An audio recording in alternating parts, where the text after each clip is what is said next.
Ladies and gentlemen, let me take you behind the curtain of something that shapes every one of our lives, whether we understand it or not. The economy, it sounds complex, intimidating, almost like a force beyond our control.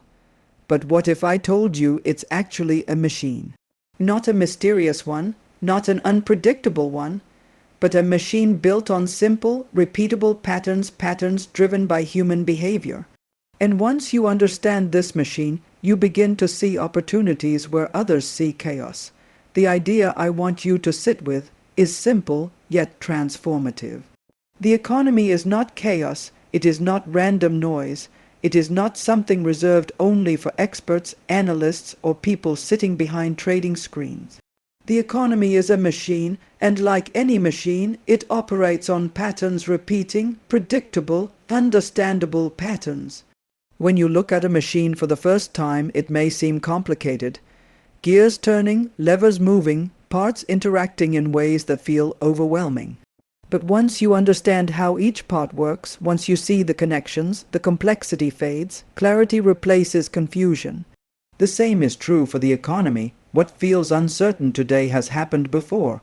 What feels like a crisis today has followed a pattern that has repeated itself for decades, even centuries. Booms and busts, growth and recession, confidence and fear. These are not accidents, they are cycles. And cycles by nature repeat. Now here is where power begins. When you recognize that the system runs in patterns, you stop reacting emotionally. You stop being surprised by every rise or fall. Instead, you begin to anticipate, you begin to prepare. You begin to move with intention. Understanding the economy is not about predicting every detail. It is about recognizing the rhythm, the direction, the forces at play beneath the surface, because once you understand the machine, you no longer feel controlled by it. You begin to see where you stand within it. You begin to see opportunities others overlook. And most importantly, you begin to realize that the system is not working against you. It is simply working. The question is whether you are aligned with it. At the heart of everything, every headline, every market movement, every financial shift, there is something incredibly simple: transactions. Every time money changes hands, every time value is exchanged, the machine moves, a person buys, another sells. A service is provided, a payment is made. This is the foundation of the entire system. Now imagine this happening not once, not 1,000 times, but billions of times every single day across the world. These countless transactions layered together create the economy, not governments, not institutions. People, individuals making decisions. Each transaction carries information. It reflects confidence, fear, desire, need. When people feel secure, they spend more. When uncertainty rises, they pull back. And as these behaviors multiply, they shape the direction of entire nations. There is also another layer. Many transactions don't just involve money, they involve credit, a promise to pay later. This introduces a powerful dynamic. It allows people to spend more than they currently have. It brings future spending into the present. And this is where the machine begins to accelerate. When credit flows easily, transactions increase. Businesses grow, jobs expand, the system feels alive, energized, but beneath that growth, something is building. Because every borrowed dollar is a future obligation. So when you look at the economy, don't get lost in complexity. Strip it down, see the people, see the exchanges, see the decisions happening every second.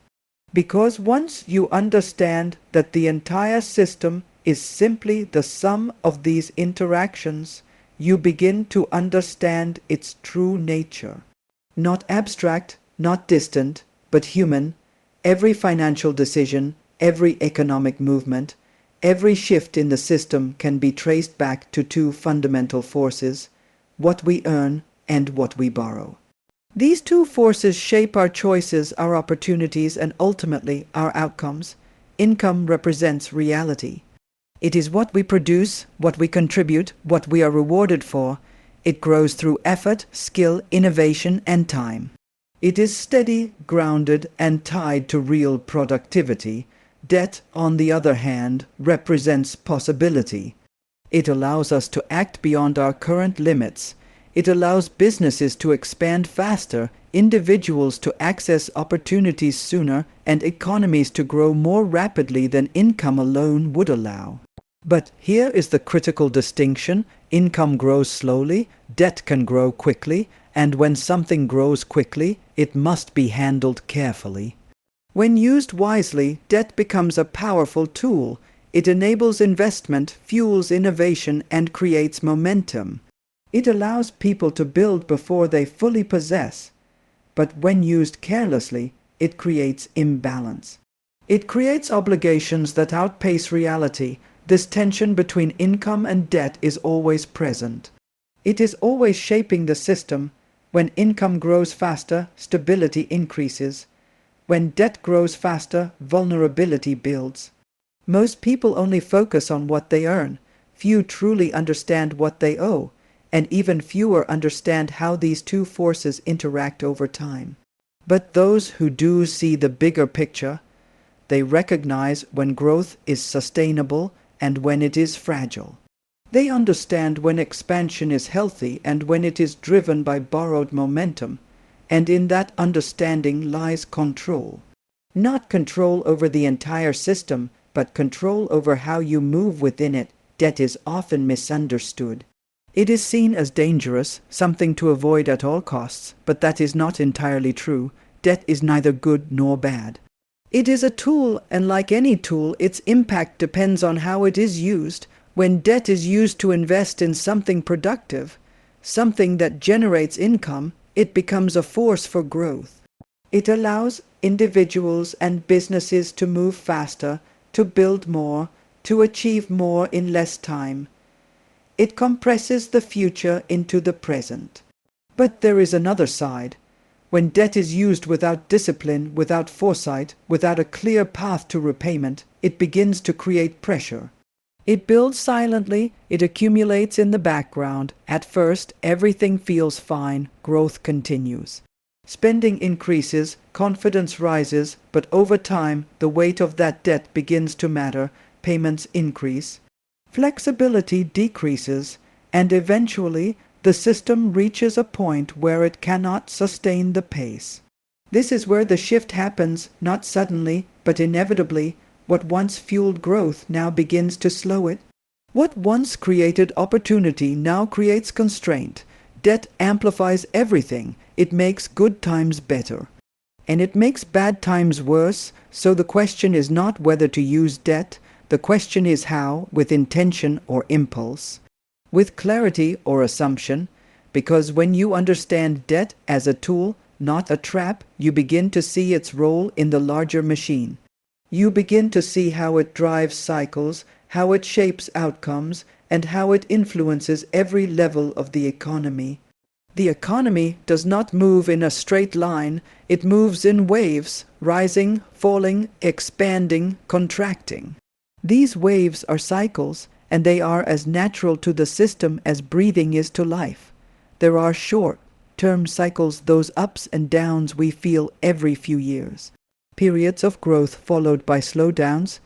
These are driven largely by changes in spending, borrowing, and confidence. They are visible, tangible, often discussed, but beneath them there are longer cycles, much larger, much slower, and far more powerful. These long-term debt cycles build over decades. They are shaped by the gradual accumulation of borrowing across entire economies. At the beginning of these long cycles, debt is low, growth is healthy, expansion feels sustainable. But over time, borrowing increases, not dramatically at first, but steadily, quietly, and as it grows, so does risk. Eventually, the system reaches a point where debt levels are so high that they begin to limit growth. Payments become too large, flexibility disappears, and the system must adjust. These adjustments can be painful. But they are necessary. They reset the system, they clear excess, they create the conditions for a new cycle to begin. Understanding these cycles changes everything. It allows you to see beyond the moment, to recognize that what feels permanent is often temporary. And in that awareness, you gain perspective, you gain patience, and you gain the ability to act when others hesitate. If you strip away the numbers, the charts, the data, what drives the economy is human behavior, emotion. Psychology, the way we think, feel, and react under different conditions. In times of growth, optimism takes over. People feel confident, they believe the future will be better, and that belief leads to action, more spending, more borrowing, more risk-taking. As this continues, confidence can turn into overconfidence. Risks are underestimated. Warnings are ignored. Growth feels permanent, but it never is. Eventually, something shifts. It could be small at first. A slowdown, a missed expectation, but once doubt enters the system, behavior changes, spending slows. Lending tightens, fear replaces confidence, and just as optimism fueled expansion, fear accelerates contraction. This is the cycle, not driven by logic alone, but by emotion. Understanding this is crucial because it reveals that markets are not always rational. Decisions are not always calculated. They are influenced by perception, by sentiment, by the collective mindset. And this creates opportunity. Because when people act emotionally, they often act predictably. The key is not to eliminate emotion. That is impossible. The key is to recognize it, to step back from it, to see it for what it is. Because when you can observe the cycle without being consumed by it, you position yourself differently. You act with clarity, while others react with urgency, and that difference changes everything. There comes a point in every cycle where the system begins to strain. Not because of a single event, but because of accumulated pressure, too much borrowing, too many obligations. Too little room to adjust.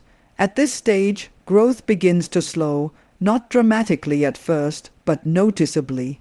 Spending weakens, income growth softens, and those who are heavily burdened by debt begin to feel the pressure. As payments rise and income slows, choices become limited, spending must be reduced, investments are delayed. Expansion pauses, and as this behavior spreads, the impact multiplies. One person's reduced spending becomes another person's reduced income. And this ripple effect moves through the system. This is how slowdowns become recessions. It is not sudden.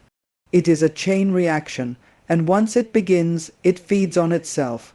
Confidence drops, fear increases, lending tightens further. The machine slows, but this phase, as difficult as it may seem, serves a purpose. It forces correction. It brings the system back toward balance. It reduces excess. It resets expectations. The challenge is that most people only recognize this phase when they are already in it. When options are limited, when pressure is high, but those who understand the machine see it earlier. They recognize the signs, they prepare, and in doing so, they avoid being caught in the full force of the correction. Instead, they navigate through it, with awareness, with discipline, and with control. When the economic machine slows, it does not stop on its own. There are mechanisms in place, tools designed to stabilize, to support, to guide the system through difficult phases. Governments and central institutions step in, not to eliminate cycles, but to manage them. One of the primary tools is interest rates. By lowering rates, borrowing becomes cheaper, spending is encouraged, investment becomes more attractive. This helps stimulate activity. Another tool is the creation of money, injecting liquidity into the system to ensure that credit continues to flow. This supports businesses, stabilizes markets, and prevents deeper contraction. There are also measures to restructure debt. Extending timelines, adjusting obligations, providing relief where pressure is highest, these actions are powerful. They can slow the decline, they can support recovery, but they are not without consequence. Every intervention changes the system. It influences behavior, it shapes future cycles. Understanding these responses is essential because they signal where the system is and where it may be heading. When support increases, it often indicates stress beneath the surface. When conditions tighten, it reflects a different phase of the cycle. Those who pay attention to these signals gain insight, not certainty, but direction, and in a system driven by patterns, direction is often enough. Wealth is not built by accident. It is not the result of chance alone. It is the outcome of consistent principles applied over time. The first principle is simple, yet powerful. Spend less than you earn. It creates margin. It creates stability. It gives you control over your choices. The second is understanding debt, not avoiding it entirely, but using it wisely, ensuring that it serves a purpose, that it supports growth rather than limits it. The third is investing, not speculating, not chasing trends, but placing resources into assets that produce value over time, assets that grow, that generate income, that compound. And perhaps the most important principle of all is discipline, the ability to remain steady when others are reactive, the ability to think clearly when others are emotional. Because the environment will change, cycles will rise and fall, opportunities will appear and disappear. But principles remain. They act as a foundation, a guide, a framework for decision making, and those who follow them consistently over time build something that is not easily shaken by cycles. They build resilience, and in a system defined by change, resilience is the ultimate advantage. One of the most deceptive aspects of the economic cycle is how it hides risk during good times and reveals opportunity during difficult times. In periods of growth, everything feels secure, prices rise, confidence is high, success seems easy. But beneath that surface, risk is building, quietly, gradually. Assets become expensive, expectations become unrealistic. And the margin for error disappears, yet very few notice, because optimism is powerful. It convinces people that the current moment will continue indefinitely. Then the cycle turns, and suddenly everything changes, prices fall, confidence drops, fear spreads. But here is the shift in perspective. What appears as loss for many becomes opportunity for a few. Assets that were once expensive become accessible. Opportunities that were once hidden become visible. The challenge is psychological. Acting when others are fearful requires clarity. It requires preparation, because opportunity does not announce itself. It appears in moments of discomfort. And those who understand the machine recognize this. They do not chase during peaks. They prepare for valleys. They see both sides of the cycle, not as threats but as phases, and in doing so, they position themselves to benefit not just from growth, but from change itself. In every cycle, there is a defining difference between those who struggle and those who succeed. It is not intelligence. It is not access. It is perspective. Most people react. They follow the crowd. They respond to headlines, to fear, to excitement. Their decisions are shaped by the moment, but a few step back. They observe, they analyze, they think independently. When markets rise, they do not assume it will last forever. When markets fall, they do not assume it will never recover. They understand the machine, and because of that understanding, they remain grounded. They avoid extremes. They make decisions based on principles, not pressure. This independence is not easy. It requires confidence. It requires patience. It often means going against the majority, but it creates clarity. Because when you are not pulled by emotion, you can see what others miss. You can act when others hesitate. You can hold steady when others panic, and over time, this consistency compounds. It builds not just financial strength, but mental strength. And in a system driven by cycles, mindset is often the greatest asset of all. The economic machine will continue to turn. It will rise, fall, expand, and contract. It will create moments of opportunity and moments of challenge. That will not change. What can change is how you engage with it. You can move through it reactively, influenced by every shift, every headline, every wave of emotion. Or you can choose to understand it, to see the patterns, to recognize the cycles, to anticipate rather than react. Because once you understand the machine, something shifts. You no longer feel at the mercy of events. You begin to see structure where others see uncertainty. You begin to make decisions with intention, with awareness, with confidence, and over time those decisions shape your path, not perfectly, not without challenge, but with direction. The goal is not control over the entire system. That is neither possible nor necessary. The goal is alignment, to move with the machine, not against it, to recognize its phases and position yourself accordingly. Because when you do that, the economy is no longer something that happens to you. It becomes something you understand, and ultimately something you can use.